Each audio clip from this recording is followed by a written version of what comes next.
حضرتك سياده المستشار سياده المستشار محمد فؤاد جد الله المستشار القانوني رئيس الجمهوريه قال ان الدكتور محمد مرسي لا يمتلك في اعاده مشروع الدستور الى التاسيسيه في حاله وجود اعتراضات او ملاحظات على المشروع. طب هل ده صحيح؟ وطيب اذا رفض الشعب الدستور في الاستفتاء هل هيعيد تشكيلها من تاني قانونيا يعني؟ يعني في المسائل الدستوريه والعظيمه دي ما فيش فيها يعني سوابق حاكمه. يعني التصرف الانساني الطبيعي انت عرضت على الشعب والشعب رفض هذا، لابد ان اقدم له منتجا اخر. صحيح. يعني دي مش مساله ان في قانون بينظم، لان ده في اعلى من القانون، دي مساله دستوريه. والامر مش بتتنظم كده حتى بنصوص، ولكن لابد لازم نعرف ان هذه النصوص ستنطبق على شعب ولاجيال. سنذهب وياتي من بعدنا قد يقولوا انه هذا عمل جيد. يعني الى الان الناس بتذكر مثلا دستور 23 والذي قيل عنه انه هديه من الملك وقتها، وقالوا انه كان جيد ولم تعملوا جمعيه تاسيسيه ولا كان في ثوره ولا حاجه، ولكن ناس اخلصوا لله انه يطلعوا منتج جيد. فالقضيه فعلا في مضمون النصوص. صحيح. وبرضه عايز اقول لو اخلصنا، بس الحقيقه طبعا لما بنقول انا 5% ليس معناها او 10% من اوجه الخلاف في النصوص، مش معناها ان احنا نقلل من اهميه ال10 لانها قد تكون هي الاخطر. لكن عايزين نقول ان الامور دي يجب ان نتفق عليها مع اهل الحل والعقد. خلافنا زي ما حضرتك قلت نرجئها الان ان لم نصل يعني دائما إيه، يعني زي ما بنقول الواحد يعمل جسر الاتفاق مع المقابل له في الرأي. نعم. ويلتقوا عند نقطة معينة ثم فعلا النقاط الأخرى وتبحث. ولو أخلصنا لله لو أقنعتني لاقتنعت. أنا مش بقولها في قضية هأصر على رأيي ولا في جلستي لأن أنا مختلف مع فلان، لا.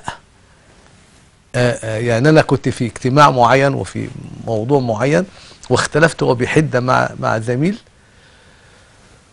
وكان في شخصية أهم منه وجه في الشخصية دي واتكلم فقال كلام، فهو الزميل اللي أنا كنت بختلف ويشد عليه خلفه.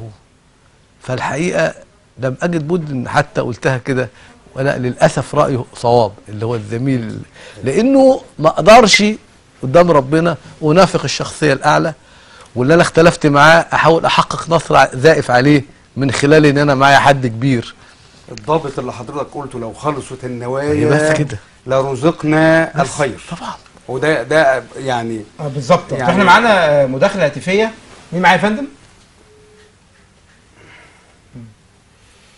هي بالظبط كده. لو خلصت النوايا اهم حاجه ان تخلص ايه؟ ان تخلص. وبعدين الحقيقه برضه في عيب في مجتمعنا الان ولذا انا بحاول اتجنب رغم ان لي راي في بعض المواقف، انما يعني بنتهم بعض وما تاخدنيش احنا بنتهم او انا اجي اتكلم او بتاع الدكتور لما اتكلم وقال الاعلام بيساهم بكذا، ثم اخر يقول لك القضاء فسد وكذا واحكام خاصه مش عارف بحاجات، ويجي واحد ثالث يقول لك الاخوان بيعملوا كذا وكذا وكذا، والاخوان يقولوا الليبراليين كذا.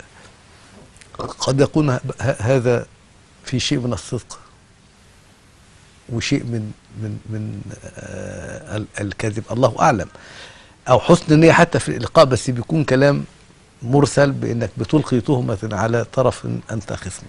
عشان كده بنقول اذا قعدنا ما نتكلمش باتهامات، نتكلم في الواقع. انا الحقيقه كان في مقوله حتى بيقولوها كتير من السياسيين ان مفيش دين في السياسه ومفيش سياسه في الدين. انا ارى ان الدين يبعد عن اي حاجه، ما يبعدش. ليه؟ لان كيف امارس السياسه الا اذا كان بقى انا بضطر اكذب، يبقى انا مش بالظبط. يعني انا لا انافق واراوغ. الحقيقه معروف الكذب قال لك في 3 مع الاعداء ومع الزوج او يعني مع يعني اللي هو الاصلاح بين او مع الاعداء. الكذب مع الزوجه متاح يعني؟ لا اصلاح بين زوجين. يعني انك يجوز انك تقول ده بيقول عليكي كذا، ده بيشكر فيكي من باب لا لو دخل عليه وقال لها كلمه طيبه في حقها وهو مش مقتنع بس عشان يرضيها. يعني المقصود انه حدد لنا. فاذا عشان اكسب مكسب سياسي اكذب، انا عشان يعني انا حتى ضد مقوله لا سياسه في الدين ولا دين في السياسه، لان الدين مش بمعنى تنظيم سياسي، لا الدين بمعنى علاقتي بربنا. ودام علاقتي بربنا انا مش بدور على الحزب او الكذا بدور على ربنا هيعمل لي ايه في الاخر، هيحاسبني. يوم تأتي كل نفس تجادل عن نفسها، هتقول ايه؟ صحيح. كلنا هنقف قدام وربنا سبحانه وتعالى ويكلمنا بلا ترجمان. نعم. لو خفنا هنتكلم صح دلوقتي، لان بتسجل ووضع الكتاب فترى المجرمين مشفقين مما فيه ويقولون يا ويلتنا ما لهذا الكتاب لا يغادر صغيرة ولا كبيرة إلا أحصاها ووجدوا حاضرا ولا يظلم ربك أحدا. لا والله كلام